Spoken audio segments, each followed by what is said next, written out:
was yesterday, it was over 30 years ago.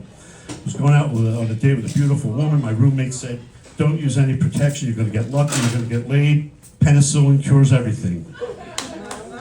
No, it does not. But it didn't cure that 30-year-old kid that still lives in my house calling me dad. Aww. He's right there, he knows I do this. But last year was colonoscopy time. You guys know what a colonoscopy is. It's where they take that mile-long hose and shove it all the way up your ass. Send it on a search and destroy mission for polyps. Well, I was in the recovery room and the doctor said, listen, when we were doing the procedure, you were doing a lot of talking. You made us laugh. I said, oh, really? What did I say? Well, the one thing was, he said, come on, fellas, one at a time. Now, if you guys have had this procedure, you know the procedure's not bad. All right, so you know exactly what I'm talking about.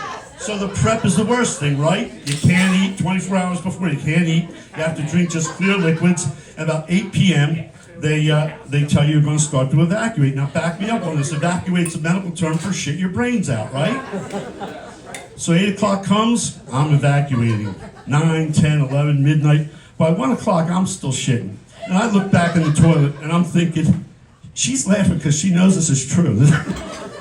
But I'm looking back, did I shit out a lung?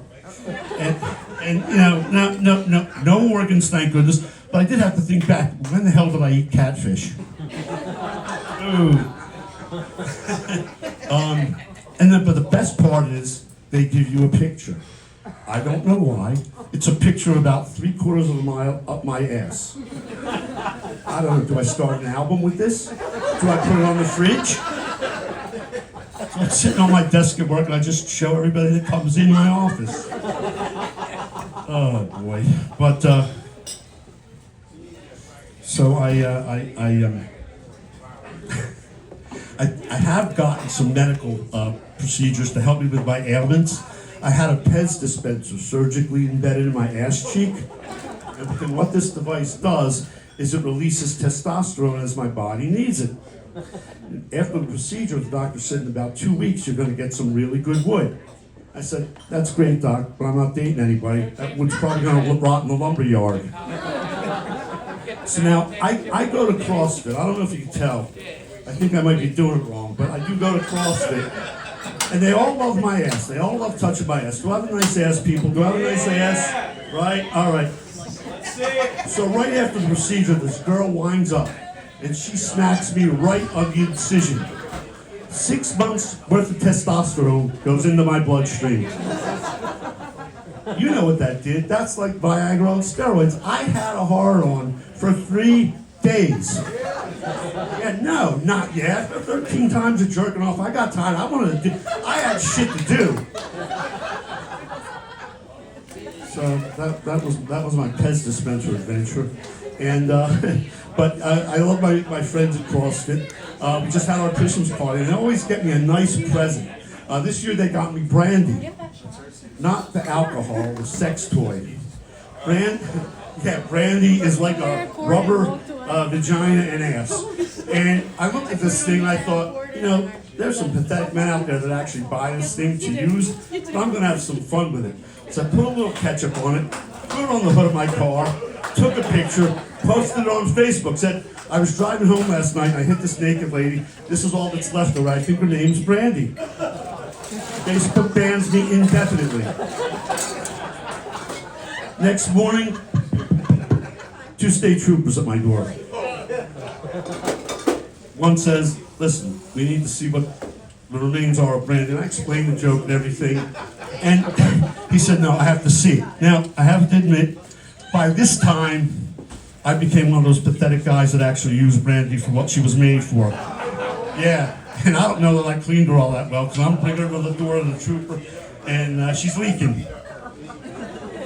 Ew, I know, right? So he looks and he writes up a report. The other trooper's looking at me. He hands me a piece of paper. He said, that's the website for the cleaning solution for this thing. I know. I have her cousin Bambi.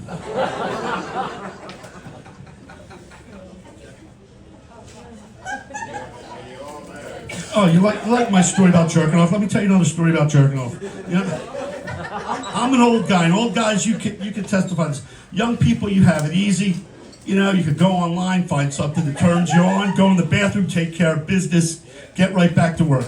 When I was a kid, you were lucky if you got a glimpse of a Playboy magazine. My go-to was the Sears catalog. Pages 117 to 124. That's where those women were modeling bras, panties, hosiery, and fuck me pumps.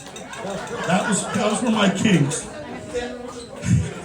So, I had my habit under control. 3 times a day, no problem. And then those fucking Victoria's Secret catalogs start coming out five at a time. It got bad. My mother actually had to take me to a hand surgeon. My hand was all cramped up. So I meet the doctor. He said, "What do you think's causing your hand?" It was like this, but it's better now. Because I don't want to waste the testosterone on this. I want to date. Anyway, so where the hell was I? Yeah, so I'm at the doctor's office. He said, "What do you think is causing the cramping in your hand?" I said, "Well, you know, I hope my handlebars feel tight when I ride my bicycle." He said, "That might do it, but how many times a day do you jerk off?" And I blurted out 10. I see the look on his face. I think he's going to tell my mother, "Your kid needs some psychiatric help." That's what, it wasn't that. He leans toward me and said, "Listen, I have some trouble getting 1 erection a day. How the hell do you get 10 erections a day?" I lean in even closer and say, "Did you see the new Victoria's Secret catalog?" But I don't have to do that anymore. I'm dating now. I'm dating a nice half Italian, half Polish woman, which means she knows how to cook. She just doesn't know what to cook. But before I was dating her, I was on all the dating sites, and I got kicked off of all the dating sites for telling the truth. You can see I'm up here. I'm a short guy, 5'5", 5'6". I call myself a sawed-off Guido. I don't like the tall women on those sites that say, "If you're not as tall as me, don't send me a message." So I send them a message. And the message that I send them is, "Listen, I'm not as tall as you, but I have a really big dick, and I can give you the ride of your life." They report me, I get kicked off. One woman, beautiful, says, "Baby, what would you do to me with that big dick?" I said, "I would climb you like a tree. I would make you see God, and I'd have you screaming for more." She said, "Baby, that sounds really good. Now what are you going to let me do to you if my dick's bigger?"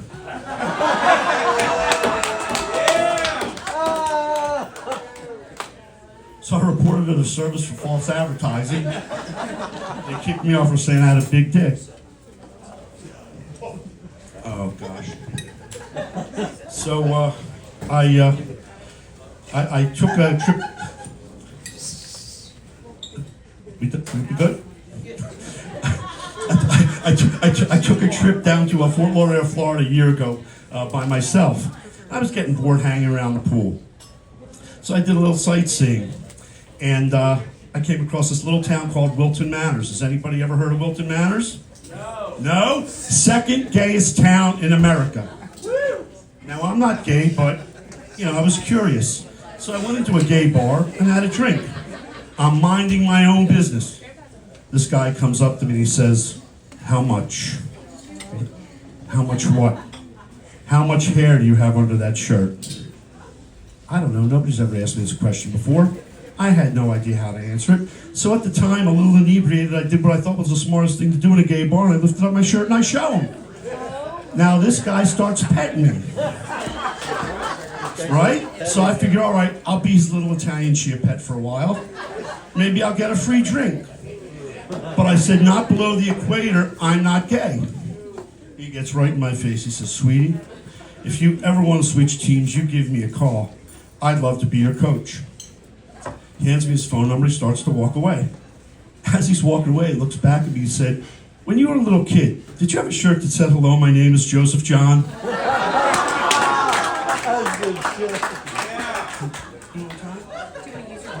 All right.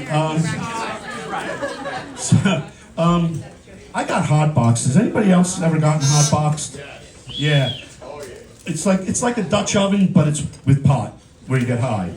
And I don't smoke pot. I worked a venue where people could smoke pot and there was no ventilation.